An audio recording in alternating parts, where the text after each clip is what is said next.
Welcome to Wellstar's CCTA and Heartflow program impact, improving patient care while driving financial growth. I'm Mary Tierney, the Vice President of Editorial and Chief Content Strategist of Cardiovascular Business, and the moderator for our live Q&A. And welcome to Northwest Georgia and nearby Atlanta, the home of the Wellstar Health System. Wellstar Kennestone is one of the system's flagship hospitals that includes 11 hospitals total, 400 plus care locations, and a large cardiovascular program. Wellstar's Center for Cardiovascular Care is a leader. Each year, they're performing 60,000 diagnostic cardiac tests, seeing 40,000 new patients, performing more than 4,000 PCIs, and more than 600 structural heart procedures. When cardiac CT with angiography was recognized by the ACC and AHA as the frontline test for diagnosing chest pain in 2021, Wellstar made it their standard of care, launching a CT-first pathway. Paired with their CT scans, they leveraged Heartflow's CAD management platform to further enable their care teams to effectively stratify risk and inform chest pain diagnosis and treatment. Also key is the Heartflow team's ongoing support and program building partnership that continues to help propel and drive the success of Wellstar's CT-first pathway. Our expert panel is going to unpack that success and share some really impressive data. They include Vice President of the Wellstar Center for Cardiovascular Care, Tom Draper, Medical Director for Advanced Cardiovascular Imaging, Dr. Frank Corrigan, Director of Cardiovascular MRI and CT for their imaging partner Quantum Radiology, Jadip Datta, and Wellstar Health System Vice President of Medical Imaging Diagnostics and Support Services, Kristen Trice. The team tells the story best, so let's listen in. Having a CT-first strategy has economic benefits both for the patient and for the hospital system. So on the patient side, it's definitely better value because it's less testing. You get to an answer and a diagnosis quicker. So it's less cost on the patient side. Now, on the hospital side, what we're seeing across the country is the more that you go to a CT-first strategy, your cath lab becomes a lab of intervention and not a lab of discovery. So being able to go and know exactly what the patient needs when they enter in the cath lab versus having to do previous testing, whether it's SPECT or otherwise, or a cardiac cath, you can go directly into the cath lab and you can do that intervention. So that makes the cath lab more profitable, it makes it more efficient, and really benefits, again, both the patient and the hospital system. Coronary CTA, I think, has really changed our practice in that it tells us, one, do patients have coronary artery disease, which atherosclerosis and cardiovascular disease remains the #1 cause of mortality and morbidity in the Western world, and it helps us understand who has it and who doesn't. Two, I think it helps us understand if patients have blockages in their coronaries, it helps us understand how risky it is. Is it in the left main? Is it in the proximal AD? Or is it in a distal vessel? And maybe the patient doesn't need to go to the cath lab, but can probably be treated with medications alone. I think it's allowed us to really risk stratify our patients a whole lot better. So if you have a normal coronary CTA in patients, say, who frequently present with atypical chest pain, you can be very sure that is not due to coronary arterial disease. And we do see a lot of patients like that in the ER, in the outpatient setting, so that really helps. With CT technology becoming more advanced and being able to do more advanced cardiac imaging, it's an easier test for the patients, it's seamless for them, and they're able to really see all aspects of the heart without having to go through multiple areas of admission or diagnoses. The patient starts to understand the value of these tests. You know, it's not the patient got a test and, you know, they just get a note from the provider that explains the results. They feel like, okay, this is personalized medicine that I'm receiving, and it truly is. Since 2021, when we really started to put the CT-first strategy in place, at the time we were anticipating that it would really disrupt nuclear cardiology, so SPECT studies. So we thought that would really dip. What we've seen from 2021 to 2024 We've seen the 61% growth in our coronary CTA volumes, but we've only seen about a 3% drop in our SPECT studies. We attribute this, one, we've also had a very large growth in our new patient volumes in our overall cardiology practice, going from 20,000 patients a year to about 32,000. So all boats are rising. But really, that disruption to nuclear cardiology certainly has happened, but it hasn't happened at the extent of what we thought it would happen back in 2021. Now, that's good news from a financial point of view, because that's one of the main areas of concern as we go to the CT first strategy, is that it's going to disrupt financially. But really, we're now starting to see, as we're across multiple sites with the CT first strategy, we're starting to see that really leveling off, and now that decrease in the SPECT studies as our CT first strategy has really evolved. CCTA really has had a big impact on our revascularization efficiency within the cath lab. We are seeing patients who go from a CCTA to an intervention is about 53% versus 31% for patients who have a SPECT study and then have an intervention, which really has a big impact on the efficiency of our lab. Again, we want patients to come into our cath lab who are having interventions and not always having to have a diagnostic cath being done. And so the more specific that study can be, the more that we're going to get them to go into the lab, have an intervention, and really make our overall operations efficient. Over time, one, the use of the cath lab for invasive study has become more efficacious, meaning that we are using that technology and an invasive test only if the patient needs an intervention, not to diagnose a particular pathology. The negative predictive value of coronary CTA is massive. Coronary CTA to a Class 1 recommendation obviously was something done by our societies, but I think it really drove home the point that there is a whole lot of information we can get from these studies, and has probably helped incentivize CMS and some of the insurance companies to understand that these tests are incredibly valuable. Our cardiology new patient growth has grown from about 20,000 new patients a year in 2021 to this past year, over 32,000 patients. So there's been a lot of growth. Mainly that has been inherent growth. We haven't added a tremendous number of new sites, but we've been very strategic in the programs that we've been developing and the offerings that we've been providing, and being able to show and showcase strategies like a CT first, and that we're very forward thinking on how we diagnose patients with chest pain and then how we treat them, I think has brought more patients into our system. We really saw a big jump in the number of referrals to coronary CTA over the past couple of years.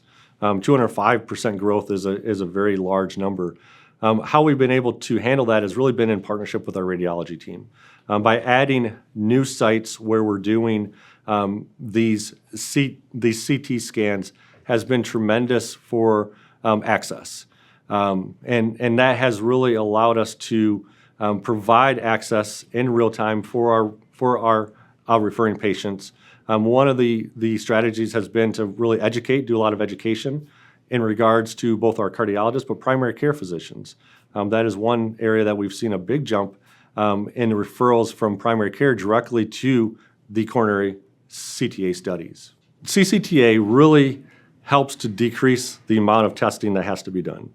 About 94% difference between having a CCTA and the number of patients that are going to need additional testing versus SPECT. It's less than 0.5% of our patients that have a coronary CTA that have to get an additional test before any type of diagnosis or intervention is done, versus about 3.5% for our nuclear SPECT studies. Over the next couple of years, we really see the referral patterns for these types of tests to continue to be driven a lot by primary care. So the more that we can provide access for primary care, that to us feels like that's a good strategy, because we're getting patients to their diagnosis quicker to then determine whether or not they need to be seen by a cardiologist, and then obviously quicker to intervention. Because we are getting patients to a diagnosis quicker, it is allowing us to not do a lot of serial type of testing, and then allows us to be able to utilize that testing for patients who we really need to do deeper dives into.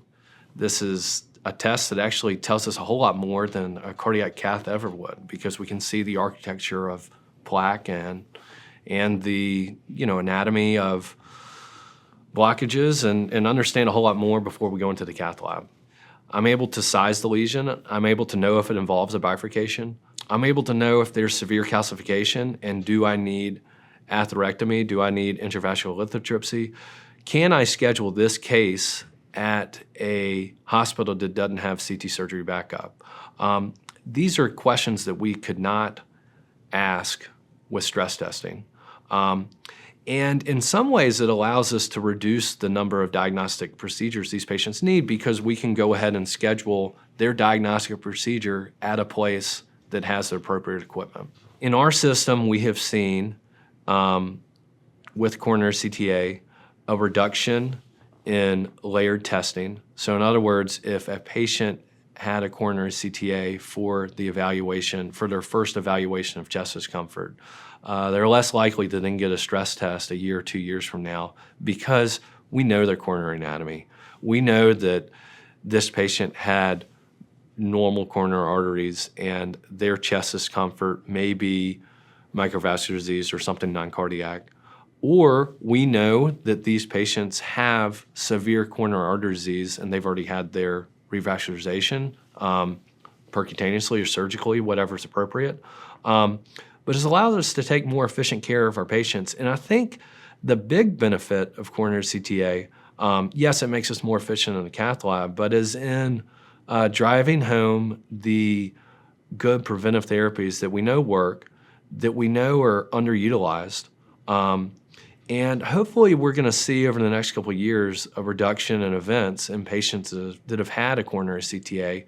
And just as the literature suggests from the Scott Hart study, patients that get a coronary CTA are more likely to be on better preventive therapies and have a reduced risk of myocardial infarction and death in that study.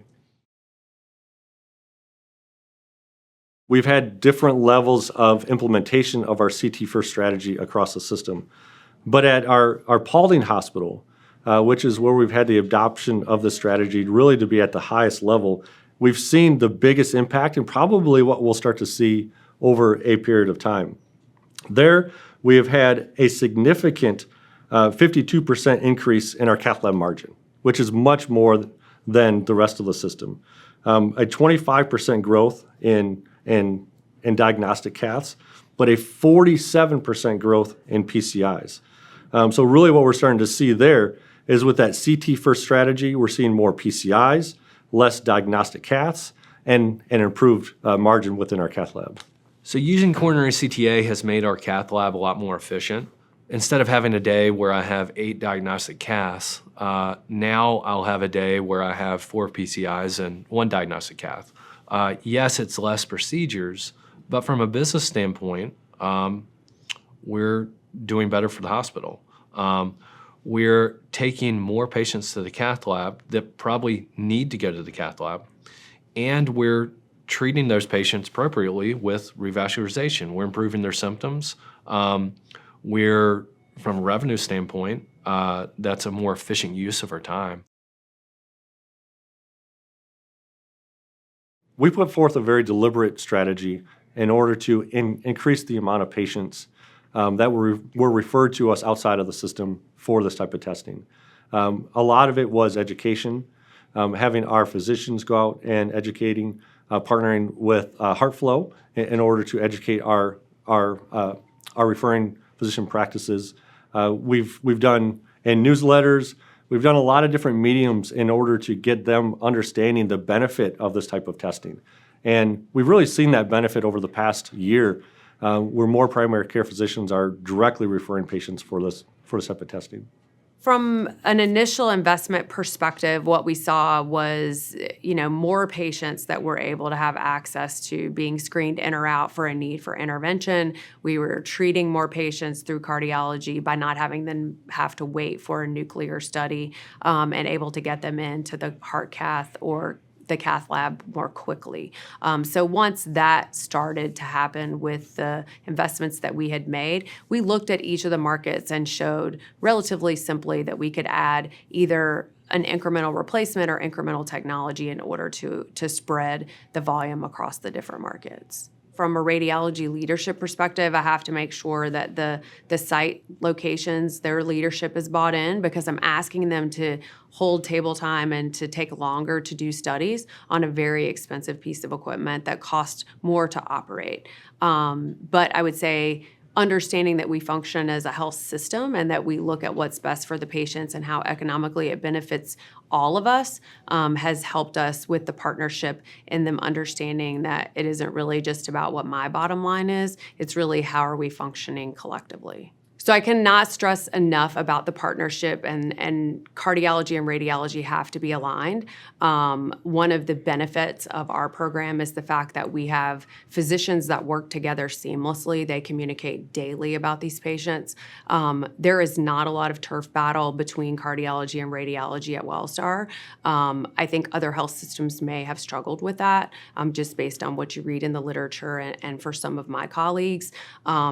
We really approached it with how can we do what's right for our patients and not who's going to get the revenue or the money for these patients, but what's right for the patients and making sure that they get top-level care. And that really comes with that partnership between both of the service lines. So the goal is to, for some of our locations that only have one very busy CT, we're looking at how we can add a second. And then for inpatient scanners, if we can add a second inpatient scanner so that we have access points for those patients. As we have implemented our CT first strategy, it really has set us apart as a differentiator that we are forward thinking in the diagnosis and the treatment of our patients. So to our referring physician community, especially outside of our system, it shows that we have all the tools, we have all the resources, and we're following guidelines, which is important to them. And it's important from a value point of view to their patients and the cost that their patients have to incur. They would rather send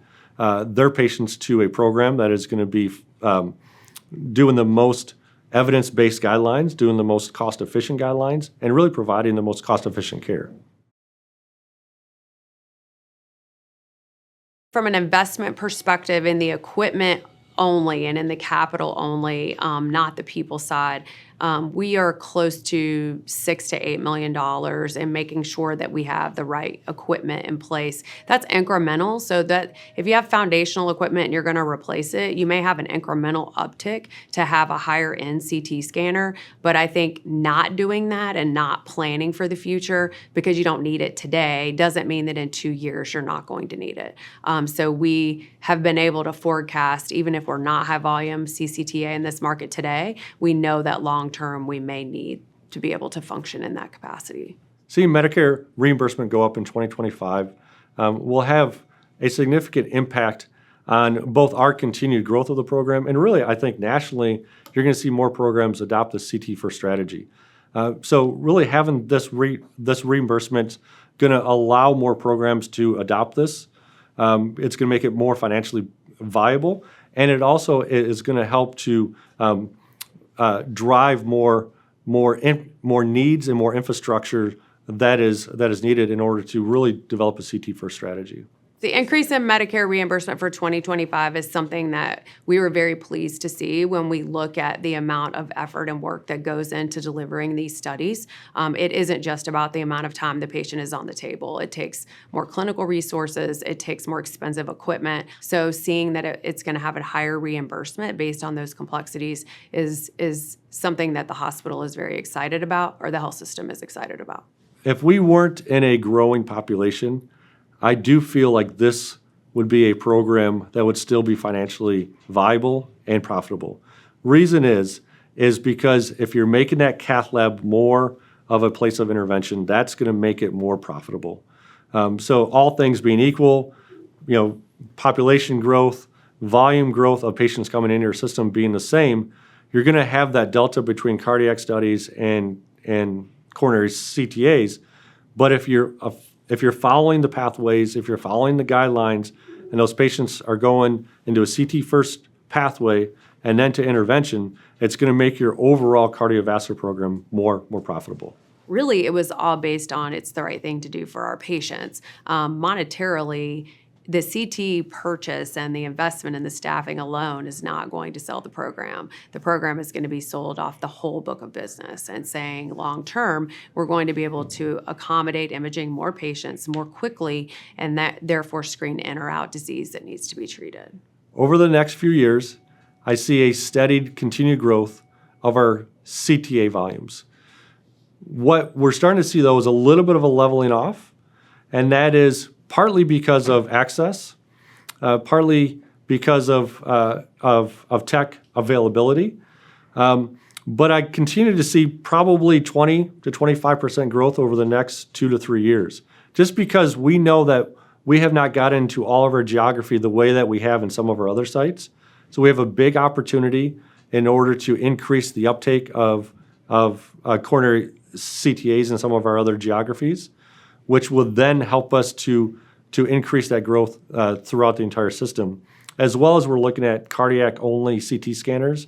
And if we're able to get those within our system, then the access issue becomes much less of an issue for us, and we can get a lot more patients in. Partnering with Heartflow, as we have developed our CT First strategy, has been tremendous. They were with us right as we started to think about the strategy in 2021. They helped to connect us with other programs that have been a little bit farther along than what we were at the time, to learn best practices, to learn challenges, to learn opportunities.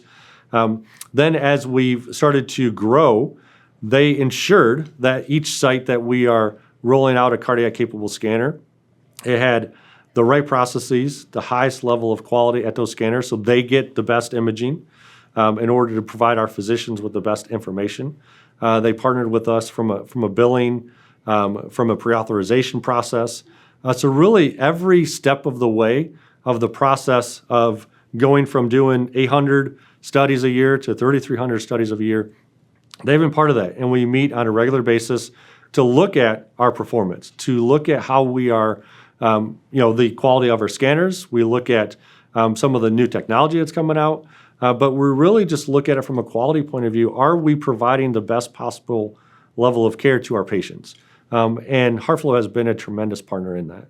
We've been a partner with Heartflow, and the tools that they provide, Roadmap, which essentially allows us to triage coronary CTAs, FFRCT, which provides a functional assessment on top of the anatomic assessment from coronary CTA, allows us to better risk stratify our patients, allows us to understand who has plaque, who has coronary disease, and who we need to optimally and more aggressively treat with preventive therapies.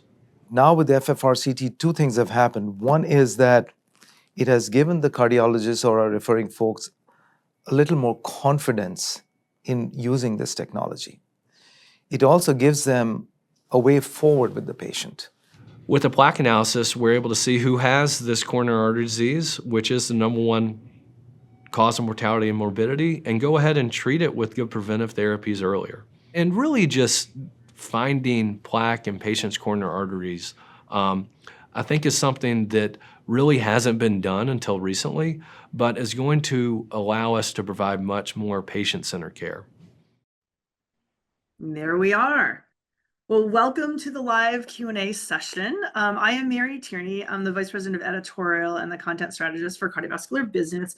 And the rest of the team here, you obviously already recognize from Wellstar. We really appreciate you joining us today. Thank you for the questions that you've already started asking. There are a whole bunch of them. So keep those coming throughout our conversation, and we'll probably talk for the next 20, 25 minutes or so. I think we've got a lot to talk about. So welcome, everybody.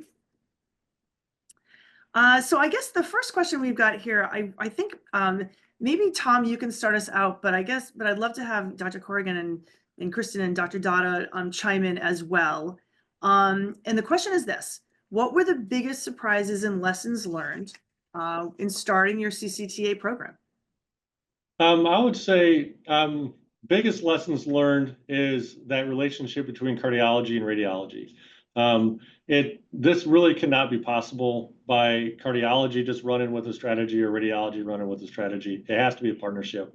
And I think, looking back at it, we were very deliberate about that from the very get-go. And so that was, I wouldn't say it was a lesson learned. It was a lesson I would educate others on as they're looking to develop a CT first strategy. Because if you don't have that, you need the radiology imagers to be a partner with our cardiologists. I needed my counterpart, Kristen, to be really helping me with the assets we have across the system and the staff and all of that. So that's what I would say is probably the biggest aspect. The other, I would say probably lessons learned is just make sure that you're looking at your data from the very get-go. As you're really looking to start and launch this program, look at, track volumes, obviously, but start to look at the impact on the halo effect of the cath lab, the halo effect of your nuclear studies, and not try to do it retrospectively. I think we did that a little bit. We waited a little bit before we started to dig into that. But, to think about that as you're ready to launch it really helps to look at it from a prospective basis. What do you think? Dr. Corrigan, you want to chime in? What were your biggest surprises? So to echo what Tom said, the partnership that we have with cardiology and radiology, I think, is excellent and has really helped facilitate our growth such that we're scaling this CT first strategy throughout our large system rather than focusing on one machine or one site. So it's allowed us to work collaboratively across our whole 11 hospital system. And secondly, a little bit more specifically about coronary CT, something that I didn't really appreciate until now is how important pre-medication is for these patients, beta blockers and nitroglycerin at the time of the study. We give metoprolol tartrate 50 milligrams the night before and morning of. Some patients take a little bit lower dose if needed, but generally that's what our patients are getting, and that's what's allowed us to have consistently reliable results. For years, the difficulty with coronary CT was that you'd have blooming artifact or a little bit of emotion, and then you wouldn't know what to do with the images. And I think that hamstrung the growth of coronary CT for a while. But now that we're getting consistent, reliable results, it's really helped our success. I would echo your words. I think our collaboration has been very fruitful. And again, it's absolutely essential because the volume of work, the volume of cases, the complexity of cases, the complexity of the logistics of getting to these cases is very difficult to be handled with just one department. I would also like to say one of the surprises or the important things that one needs to look at when starting a program like this is your technical staff and your nursing staff. We could be all well-staffed and well adept at reading all these cases and be able to process, but if the cases are not acquired properly, they're going to be meaningless. So it's very important to have a strong tech leader who can perform a cardiac CT well and be well supported by nursing staff so that we can get the best quality images at the get-go. So I think starting our program, that was a little bit of a challenge, but we have gotten our arms around it now. And Kristen, you're the partner. So I would echo what Tom and the physicians have said, that the partnership is key in our success. If you look at it as two separate camps, you're forever going to fight for resources, and you're going to, be battling for something you really don't need to. If you really put the patient at the center of what you're doing, you will come, together, and the mission will be much easier to accomplish, to get the program off the ground and also to have it be successful. I would echo what Dr. Data said, the technical ability and the amount of resources that you need that really are able to acquire the images properly and post-process them properly is key, or you're going to spend a lot of money on a piece of equipment and you're not going to get the results that you're looking for.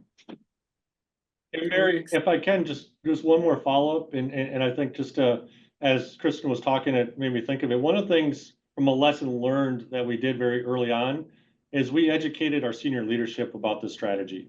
That was a joint partnership between cardiology and radiology, where we educated them on sort of obviously the guideline changes and where that's going, some other systems and what they've seen and the trend that they have seen, but really what we wanted to do and the vision that we had. So from the very get-go, we made sure, because it is disruptive to the status quo, we made sure that our senior leadership knew exactly what we were trying to do, and then to get their support, which we've had throughout this whole process.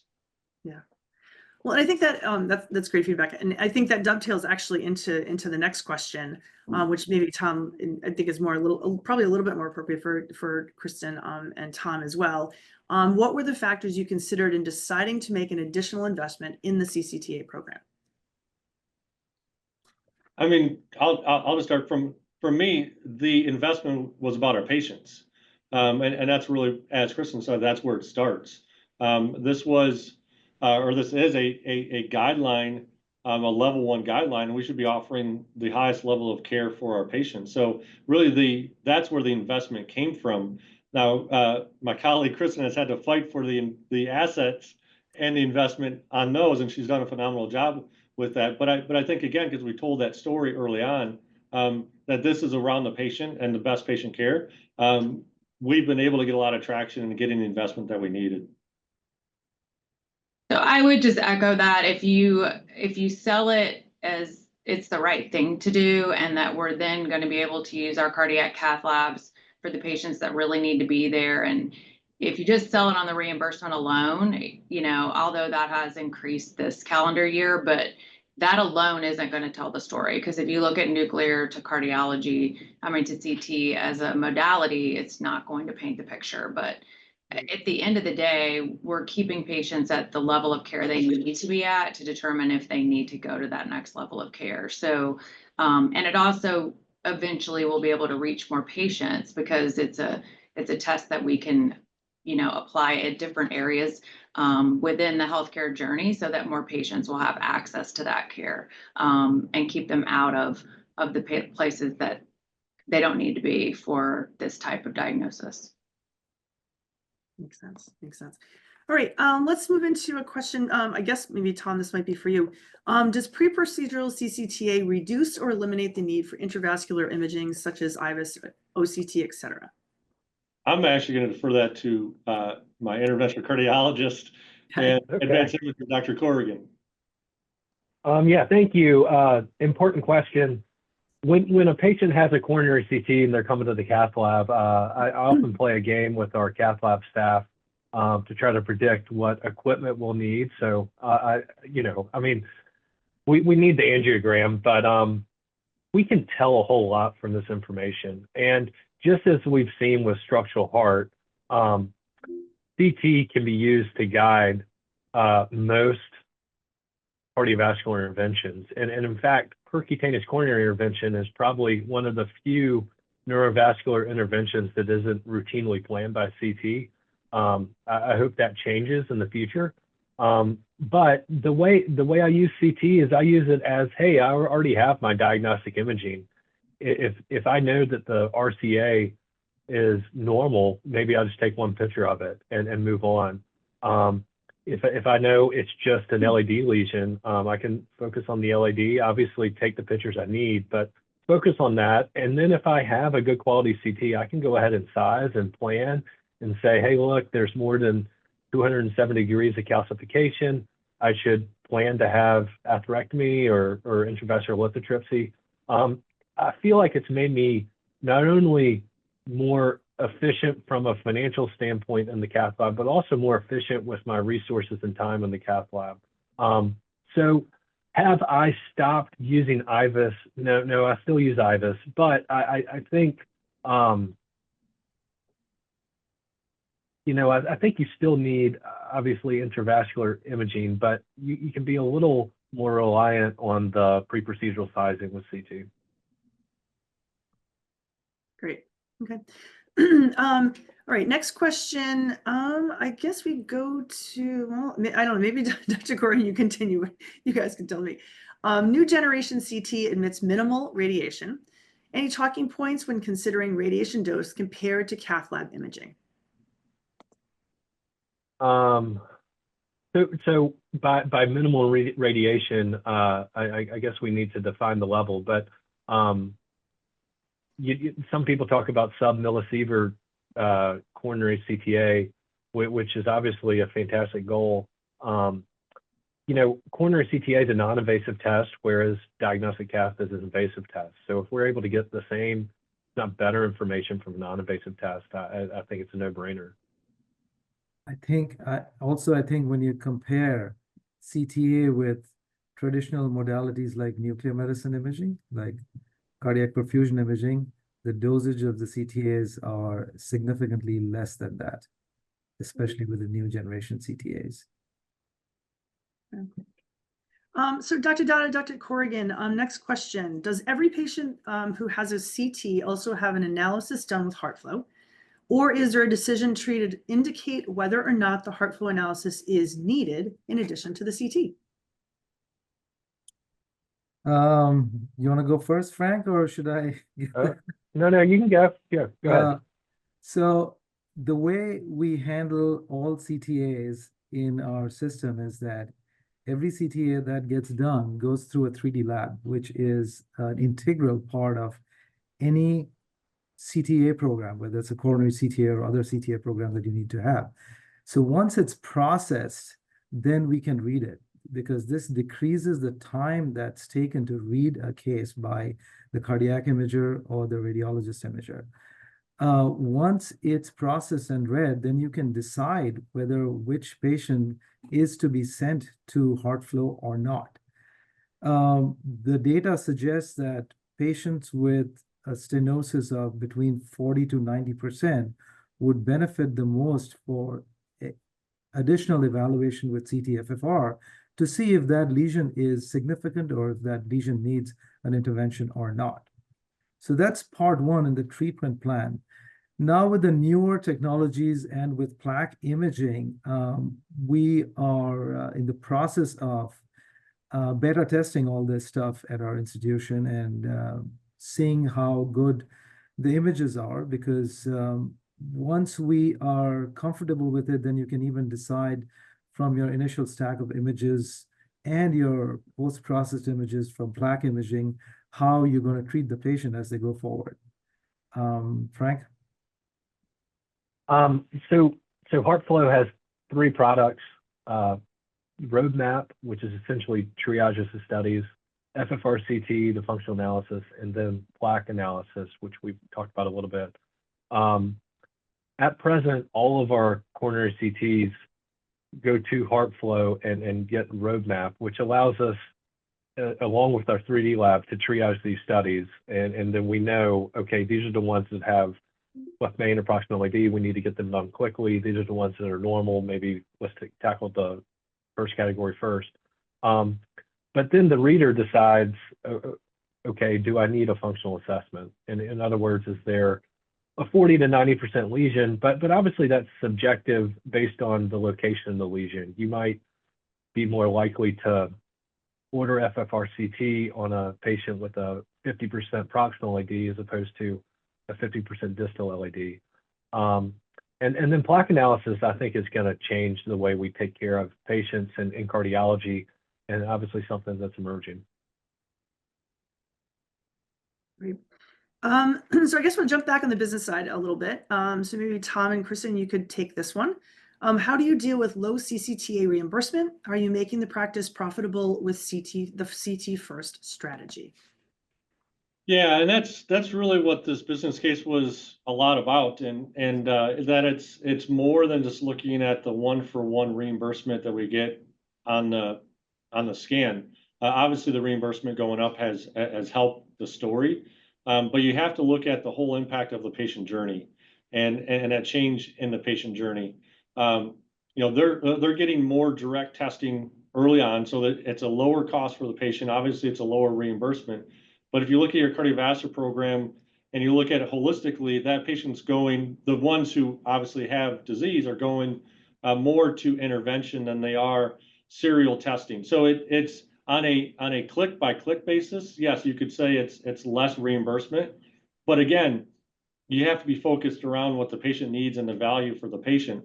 But when you actually look at it holistically, and this is what we demonstrated, especially at our Paulding site, where Dr. Corrigan is at, when you really go all in on this, you actually make your cath lab more profitable. And studies and other institutions have shown this, because you're doing less diagnostic caths, but you're doing more interventions, and you can do more of those interventions. It makes your lab a little bit more efficient, and it can go directly towards cath. So you have to really look at the picture beyond just the coronary CTA reimbursement, and that's the story we told from the very get-go to our senior leadership, is that you can't just look at it, oh, maybe we'll do less nukes and we'll do more of these scans and there's a reimbursement difference.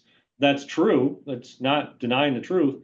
But you have to look at it holistically and bring in the cath lab and all of that. And really, we've seen all boats rise.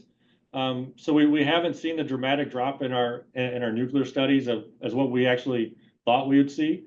So as we've had this program and we're on the front edge of this program within our region, all boats are rising. So the whole program is growing, which is really what we want. So I would just caution not to look at it just as the reimbursement for the scan. Look at it as a holistic cardiovascular program. So just to echo what Tom said, from a radiology leadership perspective, the first system that went live, the leader came and said, the scans take a long time. Table turn time in CT is how you make more money. It's a very expensive investment. I can't make money if I do cardiacs all day. And I said, first of all, we looked at our efficiencies around the table time. We were new to the program. So what do we need to add? If we add another prep room, can we turn patients faster on the table? Obviously not an assembly line process, but to make sure we're making the most of the investment. We do backfill if we didn't have a cardiac spot or a cardiac spot that wasn't taken, we would backfill with other patients so that the CT doesn't sit idle. But I would say the imaging leadership originally said, if I just look at this one asset and the resources it's taking to run it, it's not making the same amount of money as a CT that maybe is doing all the other studies that we do. But I think CTA in general, cardiac, obviously, there's a lot more that goes into the study because you have to have nursing support and other medications that are given, so the scans take longer. But CTA in general takes longer to do, and the post-processing component is also an investment of that. So we do look at it holistically. I would say from a hospital leadership perspective, they're able to see programmatically where it benefits, and then you're able to kind of offset if there's any incremental expense related to just doing the cardiac CTA component. So, and I guess, Kristen and Tom, again, this is another question, another money question.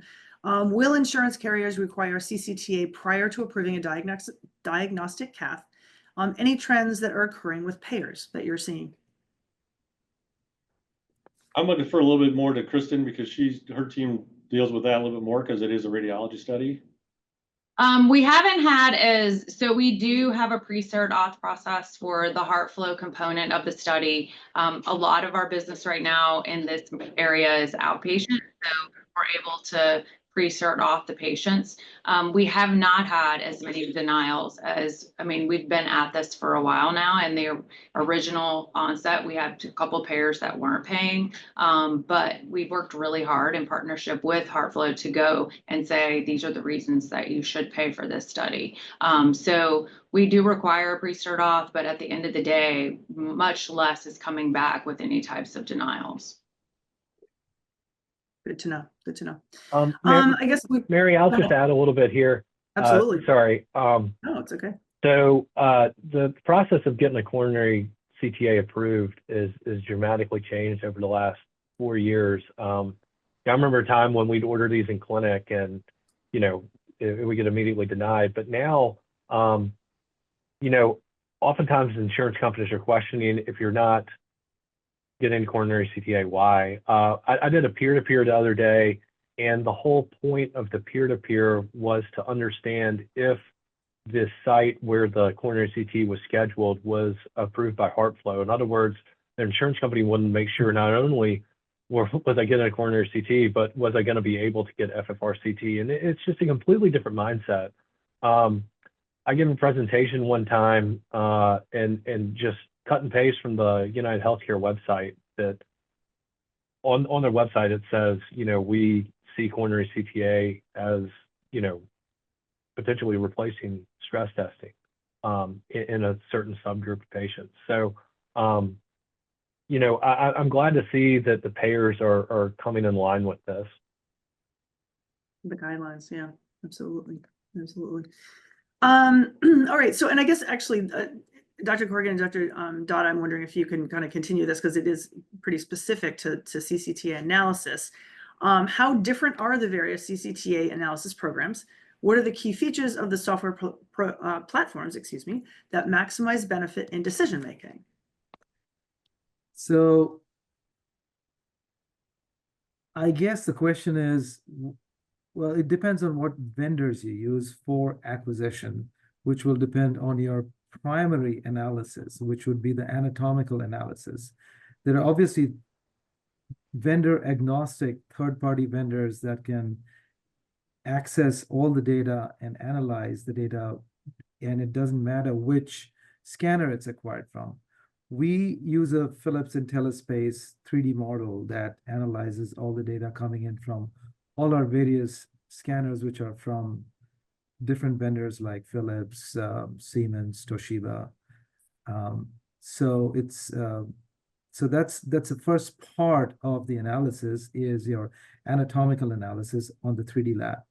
Beyond that, what you use to evaluate the functional significance of the anatomical stenosis is depending on who you prefer, who you like, who you have a relationship with. We've had a very fruitful relationship with Heartflow right from the beginning, and it works both ways. They are able to give us products that we can try out and improve, and we in turn are able to fine-tune their products to a better investment for a better result for the patient. So I'm not sure whether that answered your question, but it is site-specific, vendor-specific, and relationship-specific. Okay, that makes sense. There is, I guess, I could double back to the more specific question, I guess, back to plaque analysis. Have you incorporated plaque analysis into your practice? I know, Dr. Corrigan, you had talked about it. We have. I mean, if the patient, again, this is not something you can use or should use in every patient. If the patient has no stenosis and no plaque on your initial data set that you have evaluated visually and after the 3D lab, there is absolutely no sense in sending those patients for plaque analysis because they have no visual plaque.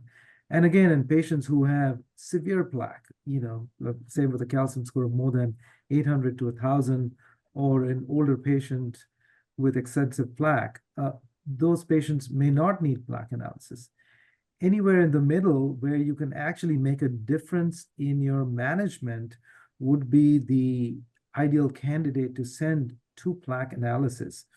Especially, since we now have databases that can put the patient in the scatter plot as to where he or she stands with respect to a patient of the same age and sex. Somebody with 0 calcium score can have a soft plaque and a score of 100, which would place the patient maybe in the 90th percentile if that was a 40-year-old patient. So using all that database and all that information, you can analyze and you can risk stratify and you can pinpoint what medications this patient may need to have going forward. And that's the benefit of plaque analysis in a subgroup of patients. Makes good sense. Makes good sense. We're going to go just 2 more questions or so to be mindful of everyone's time today. Dr. Corrigan and Tom, I believe this next question is for you, but obviously I want everyone to chime in. How has the CCTA program affected your cath lab capacity and need for more labs?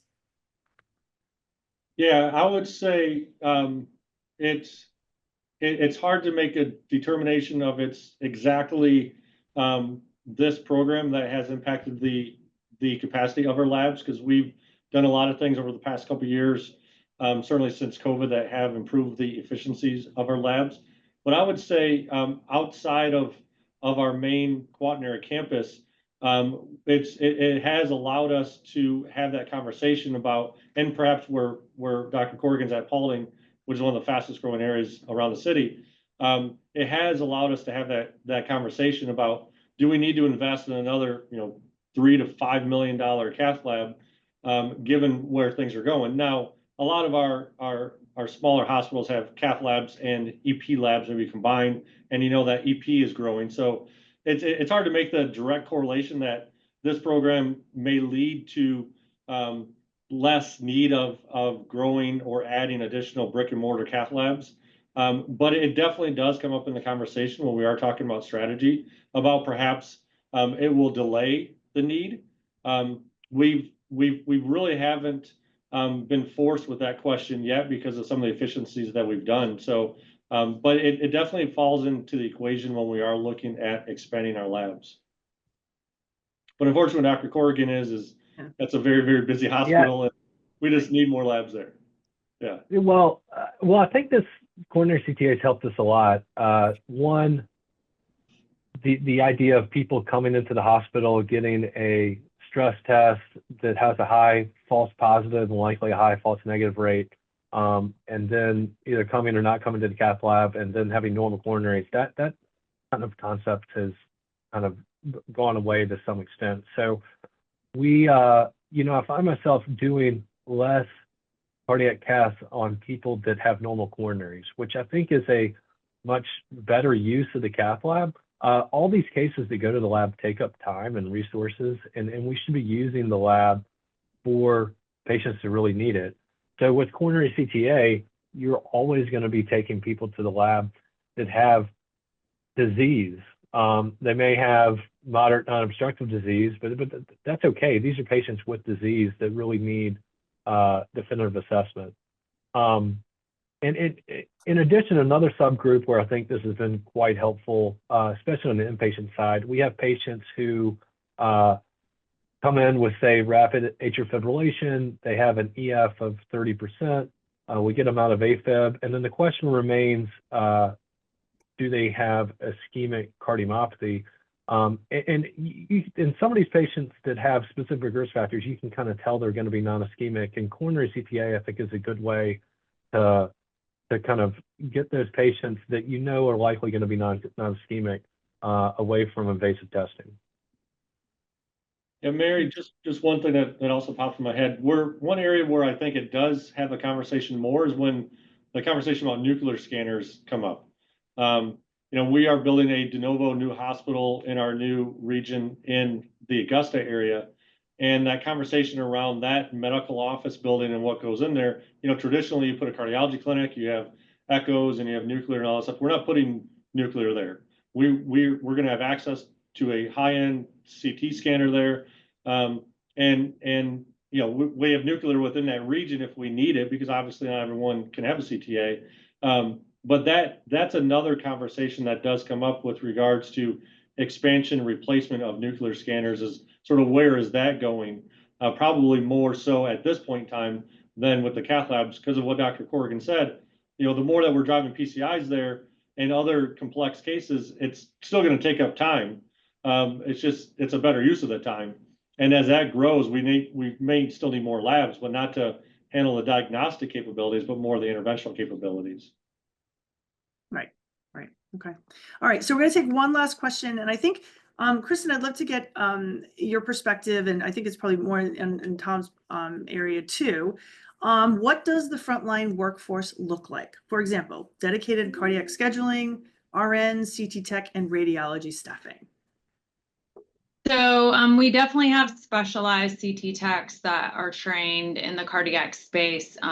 We have a, goal for any individual that's going to be on the scanners that are primarily doing cardiac, that they would have advanced training, and we help assist with that in partnership with our vendors.